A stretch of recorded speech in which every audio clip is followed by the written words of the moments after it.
3 ದಶಕಗಳ ಬಳಿಕ ಲೋಕಸಭೆ ಹಾಗೆ ರಾಜ್ಯಸಭೆಯಲ್ಲಿ ಮಹಿಳಾ ಮೀಸಲಾತಿ ಕಾಯ್ದೆ ಜಾರಿಯಾಗುವಂತಹ ಕಾಲ ಸನ್ನಿಹಿತವಾಗಿದೆ. ಇವತ್ತು ಸಂಸತ್ ವಿಶೇಷ ಅಧಿವೇಶನದಲ್ಲಿ 3 ಪ್ರಮುಖ ಮಸೂದೆಗಳನ್ನು ಪ್ರಧಾನಿ ಮೋದಿ ಸರ್ಕಾರ ಮಂಡಿಸಿದೆ. ಕ್ಷೇತ್ರ ಪುನರ್ವಿಂಗಡಣೆ ಮಸೂದೆಗೆ ಈ ಸಂದರ್ಭದಲ್ಲಿ ವಿಪಕ್ಷಗಳಿಂದ ಭಾರೀ ವಿರೋಧ ವ್ಯಕ್ತವಾಯಿತು.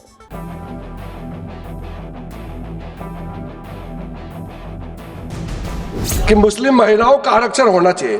धर्म के नाम पर यहाँ रिजर्वेशन नहीं हो सकता, संविधान में नहीं है. कि अभी घरों की गिनती हो रही है और घरों की कोई जाति नहीं होती है. हम सब लोग जाति गणना मांगेंगे, जाति गणना होगी तो हम आरक्षण मांगेंगे.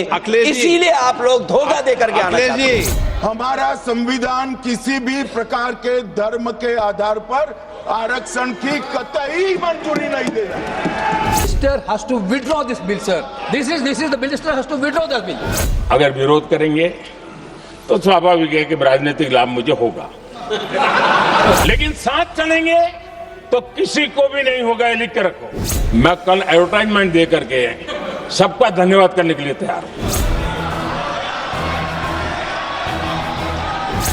ಬರೋಬ್ಬರಿ 30 ವರ್ಷಗಳು ಮಾಜಿ ಪ್ರಧಾನಿ ಎಚ್.ಡಿ. ದೇವೇಗೌಡರ ಅವಧಿಯಲ್ಲಿ ಮಂಡನೆಯಾಗಿ ನೆನೆಗುದಿಗೆ ಬಿದ್ದಿದ್ದ ಮಸೂದೆಗೆ ಈಗ ಜೀವ ಬಂದಿದೆ. ಲೋಕಸಭೆ ಹಾಗೂ ರಾಜ್ಯಸಭೆಗಳಲ್ಲಿ ಮಹಿಳೆಯರಿಗೆ 33% ಮೀಸಲಾತಿ ನೀಡೋ ಕುರಿತು ಮಸೂದೆ ಬರೋಬ್ಬರಿ 3 ದಶಕಗಳ ಬಳಿಕ ಕಾಯ್ದೆಯಾಗೋ ಕಾಲ ಸನ್ನಿಹಿತ ಆಗಿದೆ. ಸಂಸತ್ನ 3 ದಿನಗಳ ವಿಶೇಷ ಅಧಿವೇಶನದಲ್ಲಿ 3 ಪ್ರಮುಖ ಮಸೂದೆಗಳ ಮಂಡನೆ ಆಗಿದೆ.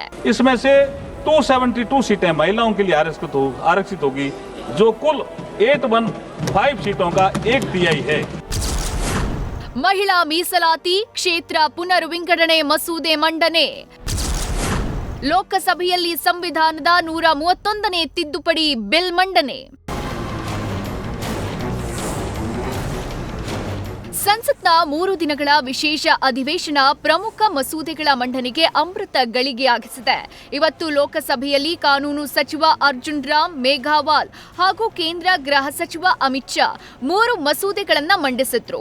ನಾರಿ ಶಕ್ತಿ ವಂದನ್ ಅಧಿನಿಯಮದ ಅಡಿಯಲ್ಲಿ ಸಂಸತ್ನಲ್ಲಿ 33% ಮೀಸಲಾತಿ ಕಲ್ಪಿಸೋ ಮಹಿಳಾ ಮೀಸಲಾತಿ 131ನೇ ತಿದ್ದುಪಡಿ ಮಸೂದೆ ಮಂಡನೆ ಮಾಡಿದ್ರು.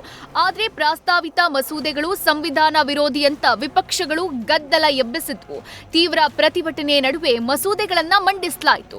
ಸಂವಿಧಾನದ 130 ಹಾಗೂ 131 ಕೇಂದ್ರಾಡಳಿತ ಪ್ರದೇಶಗಳ ಕಾನೂನು ತಿದ್ದುಪಡಿ ಮಸೂದೆ, 2026 ಹಾಗೂ ಲೋಕಸಭಾ ಕ್ಷೇತ್ರಗಳ ಪುನರ್ವಿಂಗಡಣಾ ಮಸೂದೆ ಮಂಡನೆಯಾದವು.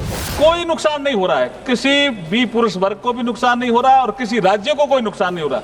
जो ताकत इस राज्य की है उतनी ही ताकत आने वाले समय में रहेगी. ಮಸೂದೆಗಳನ್ನ ವಿರೋಧಿಸಿದ ಕಾಂಗ್ರೆಸ್ ಸಂಸದ ಕೆಸಿ ವೇಣುಗೋಪಾಲ್ ಮಹಿಳಾ ಮೀಸಲಾತಿ ಮಸೂದೆಗೆ ಉದ್ದೇಶಿತ ಬದಲಾವಣೆಗಳನ್ನ ಈ ಹಿಂದೆ ಸಂಸತ್ನಲ್ಲಿ ಅಂಗೀಕರಿಸುವಾಗ ಯಾಕೆ ಸೇರಿಸಲಿಲ್ಲ ಅಂತ ಪ್ರಶ್ನಿಸಿದ್ರು. ಬಳಿಕ ಮಸೂದೆ ಮಂಡನೆಯಲ್ಲಿ ಸರ್ಕಾರದ ಆತುರವನ್ನ ಸಮಾಜವಾದಿ ಪಕ್ಷದ ಸಂಸದ ಅಖಿಲೇಶ್ ಯಾದವ್ ಪ್ರಶ್ನಿಸಿದ್ರು. ನಾವು ಮಹಿಳೆಯರ ಪರ ಇದ್ದೀವಿ, ಆದ್ರೆ ನೀವು ಜನಗಣತಿಯನ್ನ ಯಾಕೆ ನಡೆಸೋಕೆ ಬಯಸ್ತಾ ಇಲ್ಲ ಅಂತ ಪ್ರಶ್ನಿಸಿದ್ರು. Minister has to withdraw this bill, sir. This is the minister has to withdraw that bill. ಕ್ಷೇತ್ರ ಪುನರ್ವಿಂಗಡಣೆ ಮಸೂದೆಗೆ ವಿಪಕ್ಷಗಳ ವಿರೋಧ. ಇನ್ನು ಲೋಕಸಭೆಯ ಸ್ಥಾನಗಳನ್ನು ಹೆಚ್ಚಿಸಲು ಮಂಡಿಸಿರುವ ಕ್ಷೇತ್ರ ಪುನರ್ವಿಂಗಡಣೆ ಮಸೂದೆಗೆ ವಿರೋಧ ಪಕ್ಷಗಳಿಂದ ತೀವ್ರ ವಿರೋಧ ವ್ಯಕ್ತವಾಗಿದೆ. ಜನಸಂಖ್ಯೆ ಆಧರಿಸಿ ಕ್ಷೇತ್ರ ಪುನರ್ವಿಂಗಡಣೆ ಮಾಡೋದ್ರಿಂದ ಜನಸಂಖ್ಯೆ ನಿಯಂತ್ರಣದಲ್ಲಿ ಯಶಸ್ವಿಯಾಗಿರುವ ದಕ್ಷಿಣದ ರಾಜ್ಯಗಳ ಲೋಕಸಭಾ ಸ್ಥಾನಗಳು ಕಡಿಮೆ ಆಗಬಹುದು ಅಥವಾ ಉತ್ತರದ ರಾಜ್ಯಗಳಿಗೆ ಹೋಲಿಸಿದ್ರೆ ಪ್ರಾತಿನಿಧ್ಯ ಕುಸಿಬಹುದು ಎಂಬ ಭೀತಿ ವ್ಯಕ್ತಪಡಿಸಿದ್ದಾರೆ. ಫೆಡರಲ್ ವ್ಯವಸ್ಥೆಗೆ ಧಕ್ಕೆ ತರಬಹುದು ಮತ್ತು ರಾಜಕೀಯ ಲಾಭಕ್ಕಾಗಿ ಬಳಕೆ ಆಗಲಿದೆ ಅಂತ आतंक हो रखिದ್ದಾರೆ. तो कहीं ऐसा तो नहीं अध्यक्ष महोदय उसमें भी कोई साजिश षड्यंत्र हो, जो षड्यंत्र हम लोगों को समझ में नहीं आ रहा हो, और अगर षड्यंत्र रहेगा महिला विधेयक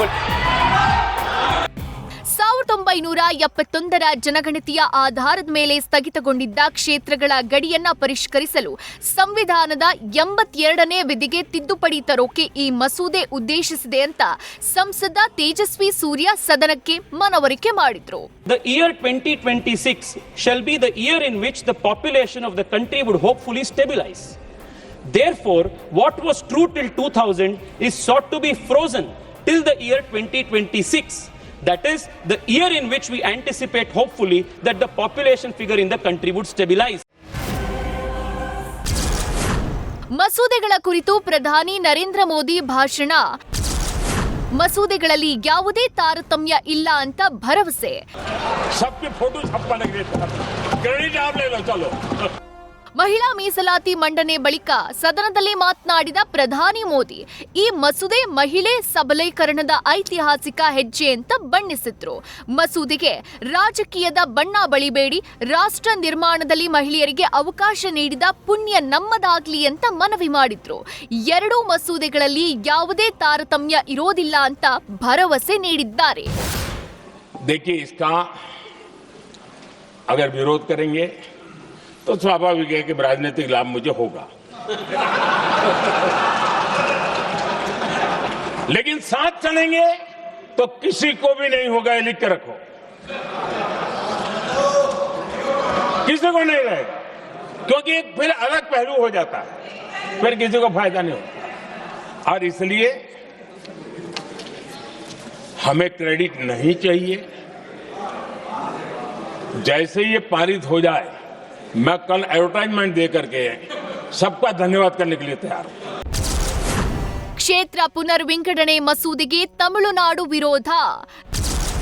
ಕಪ್ಪು ಬಟ್ಟೆ ಧರಿಸಿ ತಮಿಳುನಾಡು ಸಿಎಂ ಸ್ಟಾಲಿನ್ ಪ್ರತಿಭಟನೆ. ಅತ್ತ ತಮಿಳುನಾಡಿನಲ್ಲಿ ಕ್ಷೇತ್ರ ಪುನರ್ವಿಂಗಡಣೆ ಮಸೂದೆಗೆ ಆಕ್ಷೇಪ ವ್ಯಕ್ತವಾಗಿದೆ. ಸಿಎಂ ಸ್ಟಾಲಿನ್ ಕಪ್ಪು ಬಟ್ಟೆ ಧರಿಸಿ ಪ್ರತಿಭಟನೆ ನಡೆಸಿದ್ರು. ಕಪ್ಪು ಬಾವುಟ ಹಾರಿಸಿ ಕ್ಷೇತ್ರ ಪುನರ್ವಿಂಗಡಣೆ ಕರಡು ಪ್ರತಿಗೆ ಬೆಂಕಿ ಹಚ್ಚಿ ಆಕ್ರೋಶ ಹೊರಹಾಕಿದ್ರು. ರಾಜ್ಯದೆಲ್ಲೆಡೆ ಪ್ರತಿಭಟನೆಗೆ ಕರೆ ನೀಡಿದ್ದಾರೆ.